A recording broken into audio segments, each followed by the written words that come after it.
Nanti teknisnya banyak aturan-aturan yang bisa digunakan. Tanah Pemprov aja bisa dipakai untuk mall, tanah negara dipakai mall. Kenapa rakyat kecil mau pakai jadi ribut? Kenapa rakyat kecil mau pakai tanah negara jadi ramai? Tanah negara dipakai buat mall, kita semua diem. Tanah negara dipakai buat gedung-gedung besar, kita diam. Kenapa tanah dipakai untuk rakyat kecil lalu kita ramai? Kita ini berpihak pada siapa sih? Berpihak pada rakyat kecil, rakyat kebanyakan, atau berpihak pada yang besar-besar? Saya tegas, Bang Sandi tegas, kita mau berpihak pada rakyat kecil. Kita cari caranya supaya aset Pemda yang begitu besar ini dimanfaatkan ke rakyat kecil, bukan sekedar untuk pembesar yang besar-besar. Kalau mau reklamasi dicari caranya supaya mudah, bahkan aturan pun diterabas. Tapi untuk rakyat kecil semuanya terikat aturan. Anda ini berpihak pada siapa sih? Berpihak rakyat kecil, berpihak orang gede? Kami mau berpihak rakyat kecil. Tanggung jawabkan itu, ya, secara profesional saya pertanggungjawabkan itu. Siapapun dia, mau siapa dia ngomong sini. Jangan asal ngomong aja Republik ini, dia pikir apa dia? Emang dia siapa? Ngomong yang benar gitu.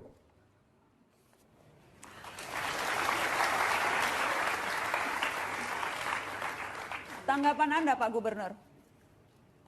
Insya Allah saya akan terus dan tetap pegang aturan-aturan yang ada. Terus. Justru karena kita menggunakan aturan itulah maka kita menertibkan. Seperti itu Pak. Ya, yang tadi dirujuk keputusan era Pak Harto. Namanya Kepres nomor 52 tahun 95.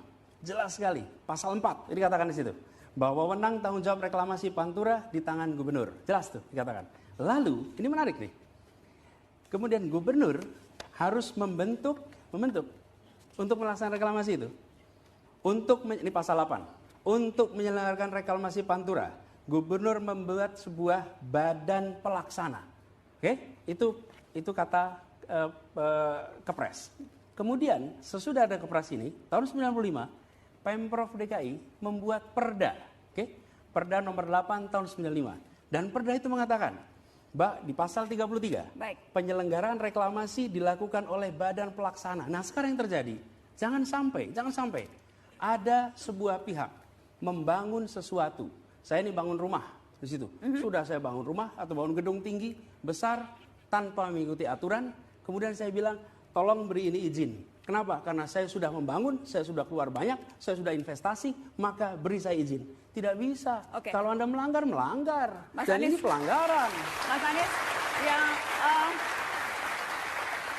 apakah ini artinya kalau pemerintah pusat mengatakan bisa jalan terus, Anda akan mengambil jalan yang berbeda, ini tidak bisa jalan terus, jadi begini. akan head to head kah Pemprov DKI dengan pemerintah pusat? Kita pakai aturan saja. Siapa yang sebenarnya memiliki tanggung jawab untuk reklamasi? Itu nomor satu. Karena yang menentukan jalan apa tidak adalah yang memegang mandat itu. Siapa yang memegang mandat itu? Mantan Gubernur Jakarta yang kita semua tahu namanya, Ali Sadikin, rumahnya di Jalan Borobudur. Apa yang terjadi? Pajak rumah itu setahun 180 juta rupiah.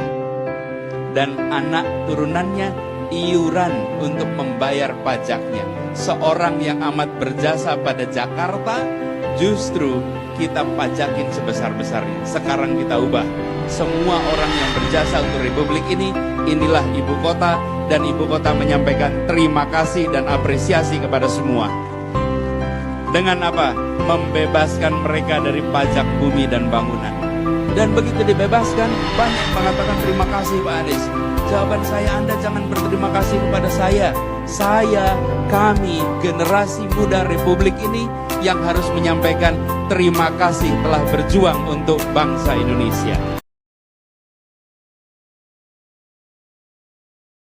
Ada satu perusahaan itu sudah memberikan kewajiban pada kita setoran itu 500 miliar dalam bentuk bangunan-bangunan. Ya teman-teman bisa hitung lah, kalau memberikannya aja 500 miliar, kira-kira skala bisnisnya dan keuntungannya berapa? Seberapa besar ya? Raksasa. Tapi saya diberi amanat ini oleh rakyat, itu bukan untuk gentar pada kekuatan uang, tapi untuk melaksanakan semua yang menjadi ketentuan. Dan saya ingin kirimkan pesan pada semua, jangan pernah coba-coba rupiahkan otoritas ini. Otoritas ini tidak untuk dirupiahkan dan saya tidak berencana untuk berkompromi dengan rupiah. Berapapun besar ukuran Anda, bila Anda tidak taat pada aturan, saya akan hadapi dan saya akan disiplin.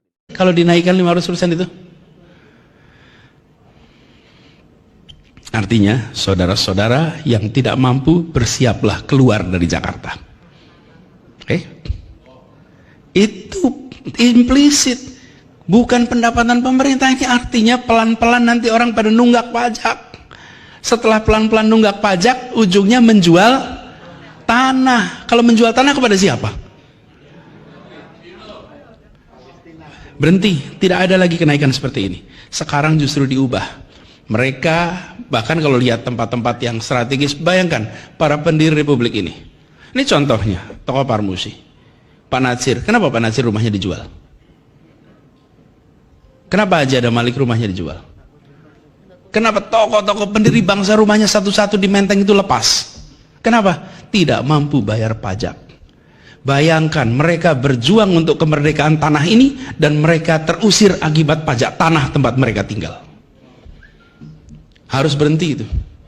Diubah sekarang. Semua keluarga yang tinggal di rumah orang tuanya pejuang, maka dibebaskan pajaknya. 0 rupiah.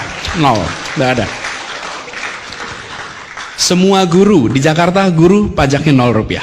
Tidak ada bayar pajak. Di Jakarta tidak ada guru bayar pajak. Ustadz, guru tidak ada bayar pajak.